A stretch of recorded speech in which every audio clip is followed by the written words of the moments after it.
9 de la mañana, 10 minutos. Abrimos la primera entrevista de Arriba Gente. Hace algunos días fue noticia y muchos nos vimos sorprendidos porque la Organización Mundial de la Salud publicó una nueva directriz sobre los edulcorantes y desaconseja su uso para controlar el peso, controlar incluso enfermedades no transmisibles. Para dialogar sobre esto, recibimos a Gastón Ares, profesor agregado de Facultad de Química de la Universidad de la República y corresponsable del Núcleo Interdisciplinario de Alimentación y Bienestar. Bienvenido, Gastón. ¿Qué tal? Hola, buenos días, muchas gracias por la invitación. Bueno, muchos seguro se vieron sorprendidos por esta noticia.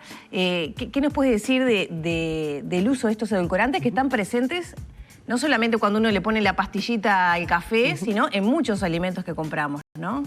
Bien, esto es parte como de un cambio de paradigma en cómo nos alimentamos, ¿no? Probablemente actualmente la mayoría de nosotros ha escuchado estos términos de productos ultraprocesados, ¿no? O sea, esta importancia de volver atrás y cada vez, digamos, alimentarnos más en base a alimentos naturales, ¿no? Y cocinar en casa, ¿no? O sea, de esta idea de dejar de consumir esos alimentos industrializados que contienen mucho azúcar, grasa y sodio, ¿no? Estos octógonos que vemos ahora muy frecuentemente en los productos cuando vamos al supermercado. Pero también hay como cada vez mayores cuestionamientos sobre el uso de aditivos, ¿no? Entonces, los aditivos son sustancias que en realidad se agregan durante la elaboración industrial de los alimentos que cumplen funciones tecnológicas. No tienen la función de nutrirnos, sino que cumplen conservar, que sean más crocantes, que el azúcar quede cristalizada, determinada. Que no hagan espuma. O sea, entonces, y esos aditivos en realidad los encontramos siempre por el nombrecito, o sea, la función en las etiquetas, y a veces tienen el nombre o a veces tienen un código, ¿no? INS 503 o INS, ¿no? Entonces, esos son aditivos. Uno de los tipos de aditivos que existen son los edulcorantes, que como vos decías, además de ser utilizados en los productos industrializados y a veces en algunos que no sabemos, ¿no? O sea, hay algunos productos que no son light o que no dicen bajo en calorías o bajo en azúcar, pero que también tienen edulcorantes además de azúcar, ¿no? Esos productos, además de ser utilizados en la elaboración industrial, se usan, como vos decís, para endulzar, por ejemplo, el café o a veces hasta tortas, ¿no? O sea, distintas preparaciones. Y en realidad, como que durante un tiempo existió la idea de que era mejor usar edulcorante que usar azúcar, ¿no? Eso sobre todo para controlar el peso corporal, no engordar tanto. Sí, pero temas de diabetes, etcétera, ¿no? También. Incluso para quienes no podían consumir azúcares. Ahí hay como dos grupos de personas diferentes. O sea, una son los diabéticos, o sea, las personas que tienen una condición médica que no pueden consumir azúcar. En este caso, digamos, se justifica de cierta forma el uso y puede cumplir un rol que en otros casos podemos cumplir básicamente con el azúcar. Ahora, permíteme sobre eso, porque teniendo en cuenta lo que revela este estudio respecto a la posibilidad de desarrollar en personas que no tienen diabetes, si una de tipo 2, ¿afecta en algo ya la condición de diabético de esas personas el consumo de edulcorantes? Bien, ahí es como... Primero, lo primero que tenemos que tener en cuenta es que como que hay muchas incertidumbres que todavía tenemos. O sea, muchas preguntas en realidad, si uno lee como este documento de la Organización Mundial de la Salud, aparecen muchas dudas en el sentido de respuestas que no se tienen porque en realidad la evidencia, o sea, los estudios que se han hecho, en algunos casos son pocos, en otros casos son lo que se llama como de muy baja calidad, y ha habido también cuestionamientos de que muchos de esos estudios tienen como si fuera un sesgo porque son financiados por la industria que vende los edulcorantes, ¿no? Entonces, eso es un criterio que se toma muchas veces de, si yo soy el interesado, tengo un interés comercial en un producto y yo publico un estudio y ese estudio es favorable a lo que yo quiero vender, es como que genera dudas, porque ¿qué pasó con los estudios que decían lo contrario? Probablemente no hayan dejado que se publique, ¿no? Entonces hay como todo un cuestionamiento. Entonces, en lo que tiene que ver con las personas diabéticas, en realidad esta directriz no las incluye. Quedan por fuera los diabéticos. Ahí va. Eso y se centra en la población en general. Entonces, ¿y cuál es la lógica? La lógica es, de cierta forma, y es pensar cuál es el rol que cumplen los edulcorantes. Los edulcorantes lo que hacen es sustituir el azúcar, ¿no? ¿Cuál es el problema con el azúcar? Que lo usamos en exceso, o sea, que usamos demasiada azúcar. En realidad, como seres humanos, en realidad nosotros tenemos los azúcares, ¿de dónde los obtenemos? De las frutas, ¿no? De algunas verduras, de la leche. Y en realidad lo que empezamos empezamos a hacer a lo largo de la historia, digamos, de la humanidad fue agregarle a las preparaciones. A endulzar el té era como los primeros usos, ¿no? O sea, en la clase alta era como, era un lujo agregarle azúcar al té para endulzarlo.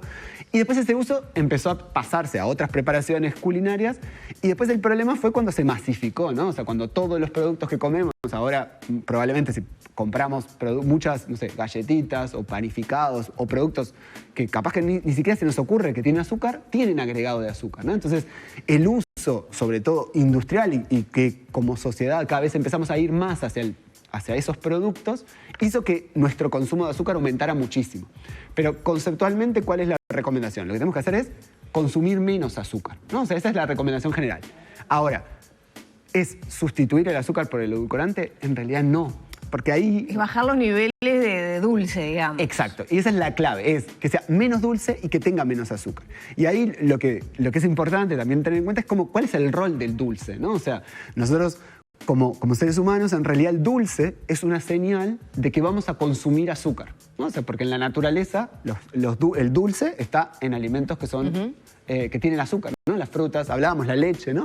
Como mamíferos nos tiene que gustar tomar leche, entonces tenemos una predisposición por el dulzor que sale de esas características evolutivas y que busca como orientarnos hacia alimentos que nos hace bien.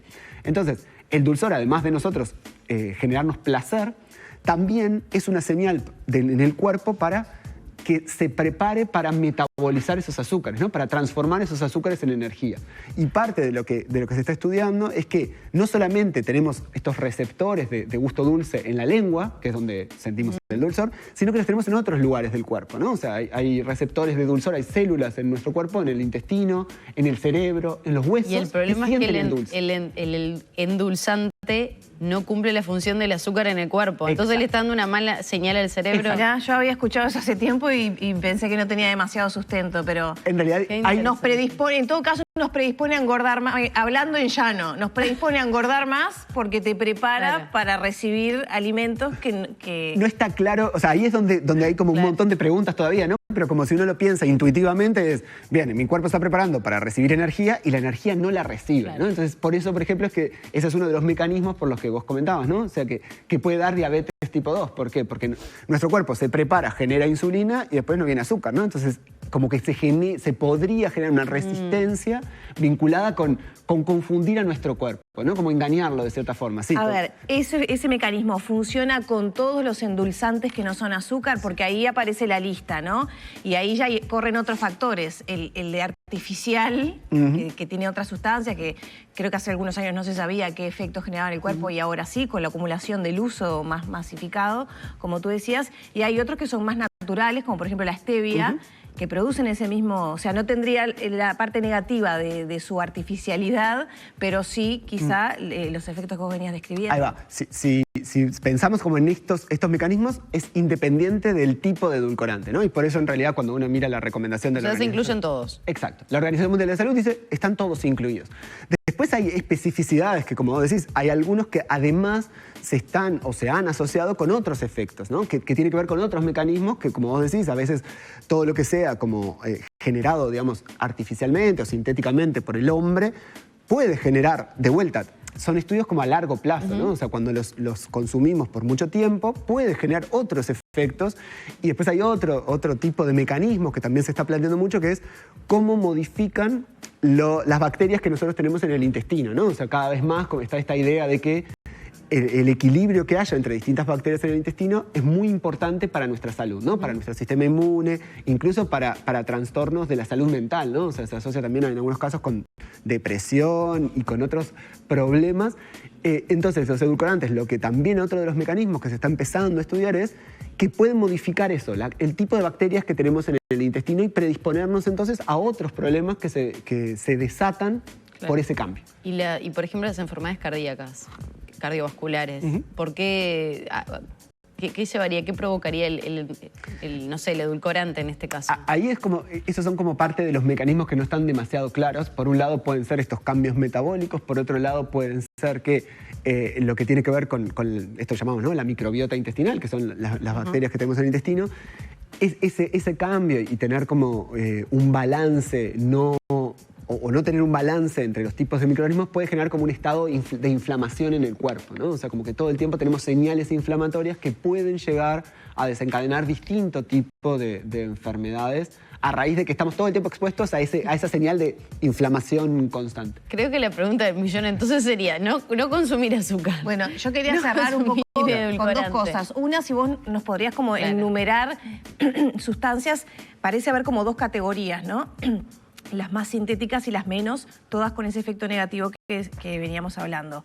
Si podríamos enumerarnos para que la gente tenga una pauta, porque creo que hay un gran desconcierto en todo esto, porque vivimos como un par de décadas de, bien, tiene edulcorante, dale que es tarde, se me resolvió el tema de consumir dulce, ser feliz y no engordar, o de cuidarme de la diabetes, ¿no? Ahí hay como dos recomendaciones. Por un caso es en esto que hablamos, ¿no? Las personas diabéticas tienen un tratamiento indicado donde, bien, ese es el tratamiento que tienen que seguir. La población general, en realidad, la recomendación es consumir poca azúcar. O sea, es como, hay veces que, no sé... Pero el azúcar blanco tradicional. Sí. O sea, pero comer menos. O sea, en realidad hay como una recomendación que es muy simple, que es, no sé, si uno va a hacer una torta, en realidad la mayoría de las recetas tienen una cantidad excesiva de azúcar. O sea, te dicen 2 tazas en una tarta. No, eso es muchísimo. O sea, vos podés reducirlo y seguir disfrutando de que va a ser rica, va a ser dulce, ¿no? O sea, podés usar una taza en una torta y es una cantidad razonable. Después, la otra clave es como, nosotros tenemos la capacidad de aprender a que nos gusten cosas diferentes, ¿no? Entonces, si de a poquito vas bajando la cantidad de azúcar, ¿no? Entonces, en vez de agregarle, no sé, 2 cucharaditas al café con leche, de todos los días le bajás, o sea, cada una semana le bajás, no le pongo 2 completas, le pongo 2, una y un poquito, o un poquito más, ¿no? Que son como cosas muy simples, pero que en realidad lo que hace es y el cuerpo se va acostumbrarnos. acostumbrando, el cerebro también se va acostumbrando. Yo doy fe que yo, por ejemplo, bajé mi umbral de dulzor. Me encantaban las cosas dulces y ahora me siguen gustando, pero me satisfacen con menos azúcar o nada. Si le pongo una banana, por ejemplo, y hago una torta, no le pongo azúcar. Sí, yo hago eso también. Ahora, la pregunta, por lo menos que a mí me surge es, ¿el azúcar en exceso es mala? ¿El edulcorante habría que eliminarlo? ¿O habría que buscar otro tipo de azúcares que tal vez no es la blanca tradicional que conocemos, que son más sanos y de repente podemos incrementar un poquitito ese uso? En realidad, los edulcorantes, lo ideal es evitarlos. O sea, sí, y ahí evitarlos que muchas veces están... Aunque sea stevia o aunque sea... Si no tenés ninguna condición médica, lo ideal es no consumirlos. Eritidol, nunca me sale la palabra. El eritrol, sí. También. Sí. En realidad lo ideal es esos edulcorantes, es tratar de evitarlos. Bien. Y de vuelta, como estar cada vez más cerca de lo que hicimos durante millones de años, ¿no? Que consumíamos alimentos lo más naturales posible. El dulzor, ¿de dónde venía? De las frutas, las verduras. Entonces, en realidad hay como una serie después de recomendaciones cuando vos cocinás, lo que decís, ¿no? Le podés usar frutas, no sé, agregarle banana, agregarle puré de ¿Miel, por ejemplo, se le puede poner? ¿Lo qué? Perdón. La miel. La miel de cierta forma es como muy parecido al azúcar, ¿no? O sea, en realidad es azúcar que tiene otras ventajas porque tiene otros compuestos que son positivos, pero si vamos como de pensar azúcar, es parecido a esto que decías de rubia. Estrictamente, cuando vas a pensar en azúcar, es lo mismo. O sea, que lo ideal es eso, bajarlo. No comas nunca nada dulce, no uses nunca azúcar en la preparación de una torta. No es esa la idea es bajarlo. ¿En qué productos es más importante como no consumir, por ejemplo, azúcar? Es en lo que son como refrescos, ¿no? O sea, como evitar el agua con azúcar. Eso es como cuando tenemos como líquidos dulces o muy dulces, esa es como de vuelta, es como... Llegan directo al... El mayor problema porque se metaboliza mucho más rápido, el cuerpo como no se da cuenta de que comimos algo con azúcar, no está acostumbrado a que en realidad el agua tenga azúcar, entonces en realidad ahí son como los lugares donde muchas veces, donde más consumimos azúcar o edulcorantes, ¿no? Porque de vuelta hay muchos refrescos que no solo tienen azúcar, que no son light, pero que tienen edulcorante y azúcar, ¿no? Entonces, cuando uno lee la etiqueta, si vas a la letrita chica, ahí vas a ver que dice azúcar y al final te pone edulcorante también, ¿no? Entonces, porque los mezclan de forma de bajar el azúcar y mantener el dulzor. Gastón, ya tenemos que despedirte, pero nombranos algunas de esas sustancias artificiales que pueden estar en esas... Ahí, en realidad, en las etiquetas la clave siempre es encontrar el nombre edulcorante. Porque después... Siempre dice edulcorante. Siempre tiene que decir edulcorante porque es la función. Y después va a decir, puede decir aspartamo, acesulfame-K, sucralosa, ¿no? Después puede decir stevia, como vos decís. Y en realidad muchas veces dice un código, dice ins algo. Entonces la clave siempre es que diga en la lista edulcorante y después va a decir nombres o códigos. Pero la clave es ver si dice edulcorantes. Muchísimas gracias. Nos quedamos pensando mucho, ¿no? Sí, la forma que te tenemos preguntaba de... así porque creo que hay mucho por desaprender de décadas. Mirá, hace, no hace 15 años que tuve una amiga que es ingeniera química de los alimentos, ya es doctora en no sé cuánto, vive en Estados Unidos, y me acuerdo que recién había salido un edulcorante que tenía un uso múltiple, que se podía cocinar, ¿no? No voy a nombrar sé solo el nombre comercial. Y me decía, mirá, está buenísimo, pero en realidad no sabemos qué produce en el cuerpo, dónde queda, y en algún lugar las cosas quedan o algún producto, o sea, alguna